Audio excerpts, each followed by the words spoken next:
Bom dia, tudo bem? A mensagem que Deus colocou para mim hoje, ela diz assim: o que torna algo especial é o valor que você dá por cada bênção que recebe. Senhor, tende misericórdia de nós. Perdoa, Pai, todos os nossos pecados, todas as vezes que nós te desagradamos. Livra-nos, Senhor, de todo mal. Nós agradecemos por tudo que tem feito, pelo alimento, pelas vestes, pelo trabalho, pela oportunidade de viver. Nós te louvamos, nós te bendizemos, nós te amamos. Se você notar na nossa vida, diversas são as vezes que nós recebemos alguma coisa, seja algo grande, seja algo pequeno. Só que quando nós não sabemos o valor das coisas que temos, fica às vezes muito complicado a gente exigir algo a mais de Deus. Porque, vamos pensar em uma situação. Sei lá, pensa que você tem um problema de algum tipo de vício. E hoje, praticamente, tudo que você consegue, você gasta nesse vício. Se você tivesse mais dinheiro, o que você acha que você faria com esse mais? Você se destruiria mais. Essa é a razão de, muitas vezes, a prosperidade ela não chegar na nossa vida. Porque, mesmo no pouco, você pega e gasta com aquilo que não edifica a tua vida. E muitas vezes nós vivemos esse tipo de busca. Não necessariamente precisa ser droga, bebida, cigarro. Pode ser uma marca de roupa, pode ser um equipamento eletrônico, pode ser alguma coisa que naquele momento não era a hora de você ter. Só que você pega tudo que tem e gasta naquilo.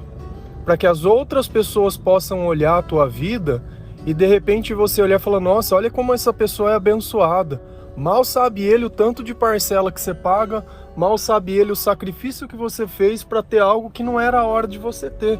Isso não quer dizer que você nunca vai ter, quer dizer que no momento certo você vai ter. Porque enquanto a gente não aprende a zelar as pequenas coisas, dificilmente grandes coisas acontecerão sem ter um custo. E muitas vezes esse custo ele está relacionado a outras pessoas. Você acha que as pessoas elas são corruptas? Você acha que as pessoas elas roubam? Elas fazem porque é necessário, por necessidade? Alguns. Pode até ser. Só que para a pessoa ter chegado nesse caminho, pode ter certeza que ele fechou todas as portas que Deus abriu. Porque Deus ele não se esquece de ninguém. De ninguém. Agora, vamos pensar em mais uma coisa. Eu trouxe uma passagem. Quem é católico, ele vai naquela missa de Ramos, que fica com as palmeiras. Eu também não entendo muito, mas eu sei que tem esse dia. Que é o dia que Jesus, ele entra em Jerusalém montado num jumentinho. E o pessoal tá lá adorando e tudo. Vamos parar para pensar. O pessoal tava lá adorando a quem? A Jesus ou ao jumentinho? Então as pessoas estavam lá adorando a Jesus. Tanto que eles iam passando e eles ficavam... Vou ler a passagem para vocês. Trouxeram a jumenta e o jumentinho, colocaram sobre eles os seus mantos e sobre estes Jesus montou. Uma grande multidão estendeu seus mantos pelo caminho. Outros cortavam ramos de árvores e os espalhavam pelo caminho. Então você imagina, estava aquela situação de adoração. O povo todo olhando Jesus. A pergunta: por que Deus, sendo Deus, ele não escolheu um cavalo? Por que ele não escolheu uma carruagem ou alguma coisa grandiosa, todo com ouro, enfeitado e não sei o quê? Por que ele escolheu um jumento? Por que ele pegou dos animais o mais simples que poderia ter? Porque o importante que estava ali não era o bicho que Jesus estava montado, mas era Jesus. Você percebe que não faria diferença se ele tivesse... Agora vamos inverter. Se fosse você entrando ali, num jumento, você acha que as pessoas iam olhar o quê? Iam olhar pra você e falar assim: quem que é esse louco aí? Quem que é esse pobre aí subindo no jumento? Percebe que as pessoas conheciam Jesus não porque ele era rico, mas pelo comportamento que ele tinha. As pessoas tinham respeito sobre ele pelas coisas que ele poderia fazer. Então existe uma diferença muito grande. Aí você pode me pensar: mas então se eu entrasse num cavalo, numa carruagem, as pessoas iam me olhar e achar que eu era importante. Você acabou de entender que Pessoas que não têm um comportamento decente têm a necessidade de usar uma marca, têm a necessidade de expor um rótulo para que o outro imagine que ele seja bem-sucedido, porque isso não quer dizer nada. Muitas vezes Deus está abençoando a tua vida e ao invés de você conquistar as coisas no tempo certo, não. Você quer ficar tendo coisas que você não tem. Não tem um dia que você não passa apertado, não tem um dia que você não pode deitar com tranquilidade. Gasta tudo que ganha, não consegue guardar nada, como se a vida fosse ser essa estabilidade. O dia que vier uma doença de uma pessoa, de um animal ou de qualquer coisa, muitas vezes você não vai ter para fazer o do dia a dia. Percebe que essa ânsia de querer mostrar o outro, olha, vocês não me conhecem, mas olha a marca da minha roupa, como eu sou importante, olha o meu celular, como eu sou importante. Cara, tá pautado nos valores errados. E é isso que a mensagem de hoje ela quer dizer. O que torna especial é eu saber que aquilo eu recebi de Deus. Você olha nessas igrejas, eles têm as relíquias. E eles dizem que tem uma lasca que era da cruz de Cristo. Se é, eu não sei. Vamos imaginar que fosse.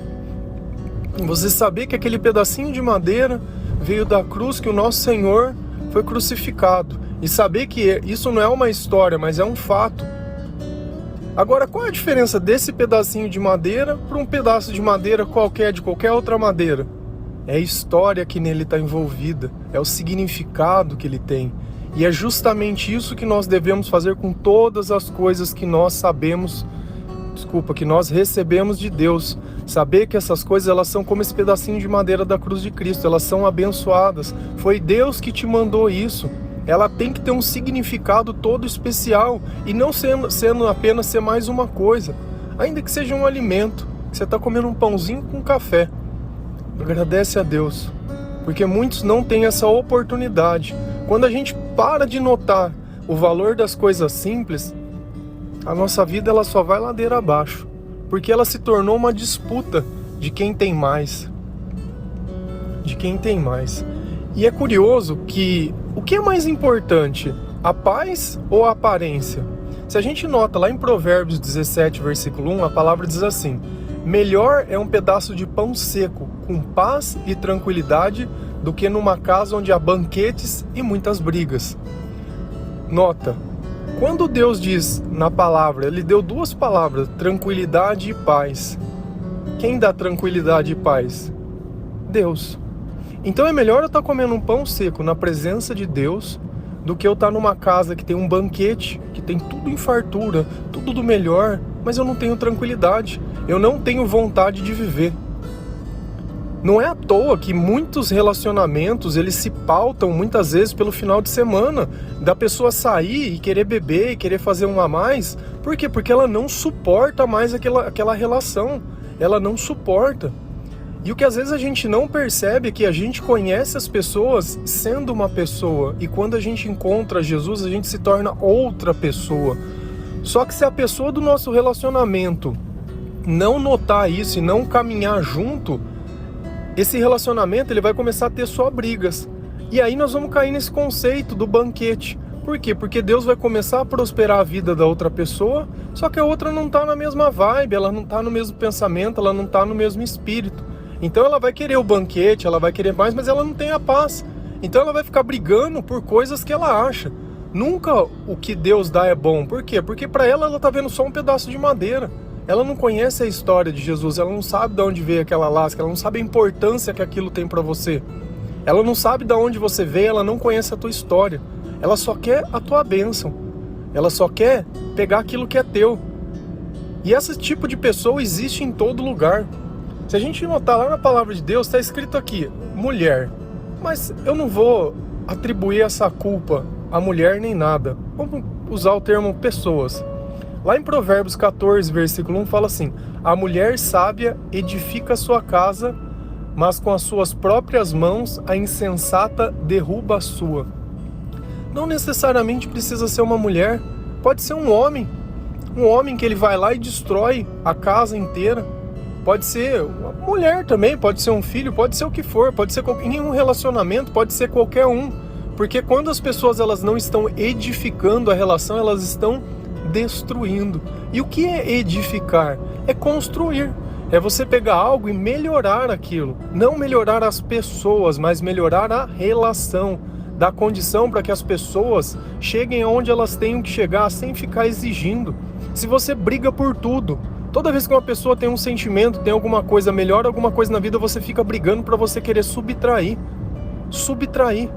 Você é a pior pessoa do mundo. A pior. Você sabe por quê? Porque você destrói tudo que os outros constroem. Você só pensa em você, pensa na aparência. Você quer ter um lugar melhor? Trabalha, conquista. Vai você chegar atrás do lugar melhor. Não pensa que o outro é o teu cavalo, que você monta em cima e você quer correr mais. Não. É duro quando um relacionamento, um tem Deus e o outro não tem. E não é à toa que quem quiser ler lá em Coríntios 7, 1 Coríntios 7 lá, vai lá ler. Lê inteiro, fala sobre relacionamento. Ele vai falar, ele vai dar uma única condição para que você possa se separar da sua mulher. Se ele ou ela não acreditar em Deus, se ele e ela não tiver a mesma fé que você tem. Não existe relacionamento quando os dois não acreditam nas mesmas coisas. Vou pôr um ponto muito grande. Acreditar em Deus não é saber o nome de Jesus. Acreditar em Deus não é sentar num banco. Acreditar em Deus é viver aquilo que Deus, é buscar ser melhor, é orar junto. Não existe relacionamento num casal que eles não conversam de Deus, que eles não ouvem a Bíblia, que eles não escutam um louvor e não fazem nada. Toda conversa só pauta em conta, em comprar, em fazer, em melhorar. Não tem outro diálogo a não ser isso. Só fala da vida dessa vida. Não tem eternidade, não tem vida no céu, não tem nada. Desse jeito não vai chegar em lugar nenhum. Se você sabe aquilo que é errado da tua vida, começa a tirar o errado, para que tenha lugar para quando o certo chegar. Porque você não vai chegar lá com as duas coisas. No começo, eu sei que é muito difícil. Porque da mesma forma que aquele povo que saiu do Egito, que vivia num cativeiro, era escravo, eles reclamavam quando eles estavam em liberdade. Por quê? Porque eles não tinham o mínimo. Eles não tinham as cebolas. Nossa, mas lá no Egito a gente podia comer cebola. Mas você era um escravo, não tinha liberdade. Não, mas a gente tinha cebola. O que é a cebola sua da sua vida hoje? O que é essa migalha que você recebe e acha que chama de amor? O dia que o amor foi isso, você quer provar se é amor? Deixa de fazer tudo que o outro quer, vê se ele continua lá. Põe à prova o seu amor. Põe à prova. Se for de Deus, nós conhecemos os mecanismos, né? Perdão. Porque não acha que o perdão ele tem que ser dado a quem nem sabe que está cometendo um erro. Senão ele vai usar de você e vai usar do teu bom coração e vai usar da tua bênção até destruir tudo. E a gente conhece essa história pela vida de Sansão. Sansão era abençoado por Deus, Dalila foi lá e rebentou.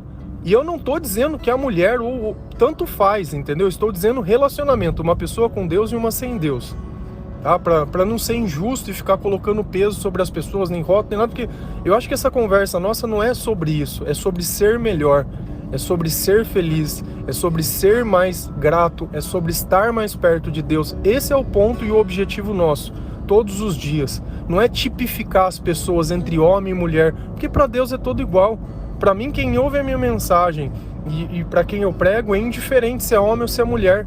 Eu não quero apartar ninguém, eu quero todos juntos, eu quero todos muito bem, e eu quero nós, independente, tendo relacionamentos sadios. Independente do que seja, saber respeitar mesmo as escolhas que sejam diferentes das nossas, sem precisar agredir ninguém, sem precisar apartar ninguém, sem precisar fazer nada. Só que nós nunca vamos negar o Deus que a gente conhece, nós nunca vamos negar a mensagem que a gente carrega, nós nunca vamos negar aquilo que Deus ensina, ainda que muitas vezes nós não conseguimos cumprir tudo aquilo que a gente gostaria, mas dia a dia o nosso espírito ele vem se renovando. Dia após dia, nosso espírito ele vem entendendo melhor, Deus vem dando discernimento, vem dando sabedoria. Só que chega uma hora que é preciso que a gente age. Aquilo daquela vida velha, muitas vezes ela vai ter que ficar na vida velha. Se alguém olhar para você hoje e querer roubar a glória de Deus, dizendo que ela mudou a tua vida, que quando ela te conheceu você era isso, quando ela te conheceu você era aquilo, mentira, mentira, mentira, mentira. Quem te renovou foi o Senhor, quem te renovou foi Jesus. E ele não aceita que ninguém tome a glória dele. Quem tenta tomar a glória de Deus é o diabo. E não foi à toa que Lúcifer foi expulso do céu, porque ele quis semelhante a Deus. Ninguém tem poder de mudar a vida de ninguém. Ninguém. Nem as pessoas que estudam para isso passam anos conversando com a outra, tentando fazer a outra ser o que ela sempre foi. Então não importa a sua história, não importa a tua origem, não importa de onde você veio, não importa quem te criou, não importa nada. Tudo aconteceu como tinha que acontecer. Não é o tamanho da tua casa. Se a gente olhar, Jesus precisava nascer em algum lugar. Nasceu numa manjedoura, num estábulo, no meio de animais. Não foi o lugar mais digno para um filho de Deus nascer na terra, mas ele precisava nascer. Então não é o lugar que você mora, não é a casa que você vive, não é o animal que você monta, mas é o espírito que você abriga, é o teu comportamento, é o que as pessoas veem. Não distrai, não é a marca da tua roupa que vai mudar a falta de caráter, não é a marca da tua casa, não é o tamanho, não é aquele que entra, não é a impressão. Quando a gente senta numa mesa, a alegria que eu tenho é de poder comer junto com as pessoas que eu amo, não importa o que seja. Tem gente que gosta de ir em restaurante chique, eu não gosto. Eu gosto de ir em lugar simples. Eu gosto de arroz com feijão, de bife, essas coisas. Se fosse para escolher entre um vinho caro, eu prefiro um vinho doce, desses barato. Sabe, eu gosto disso e isso me faz bem. Não é o rótulo da garrafa, é quem eu sou. O que vai tornar especial o jantar não é o banquete, mas é as pessoas que estão nele, não é a foto. A maioria nem sabe quem você é. Você está tentando impressionar pessoas que nem te conhecem, que não estão nem aí para tua vida, que no primeiro momento vai falar mal de você e vai fazer um fuá e você está aí se importando. Mas quando a gente não conhece a Deus, a gente dá valor só nas coisas erradas.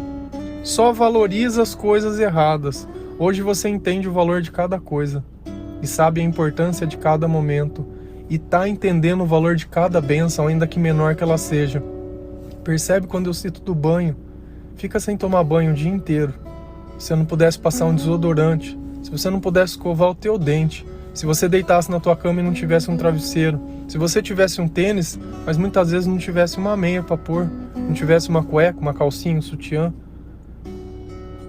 Você percebe que são coisas que muitas vezes a gente tem que já está surrada, mas elas fazem o papel que elas têm que fazer. Às vezes aquilo que a gente reclama é o suficiente. Talvez não seja o suficiente para impressionar o outro, mas é o suficiente. E isso é o que importa. Dessa vida nós não vamos levar nada. E se você esquece um pouco, Deus ele fala assim: não ajunte tesouros na terra, onde a traça e a ferrugem corroem, mas ajuntem tesouros no céu, onde nem os ladrões, nem as traças, nem a ferrugem pode mexer. Pois aonde está o teu coração, lá também está o teu tesouro. O que adianta o homem ganhar o mundo inteiro, se ele tiver que perder a sua alma no final? O que o homem poderia dar para recuperar a sua alma dessas coisas que ele conquistou? Nada. Nada. Pensa nisso. O pão seco, com paz e tranquilidade, é muito melhor que o banquete. Talvez não é a foto mais bonita de você colocar no teu Instagram, mas para tua alma, para o teu coração e para quem quer deitar à noite e dormir, que alimento. Que alimento. Amém? Um bom dia.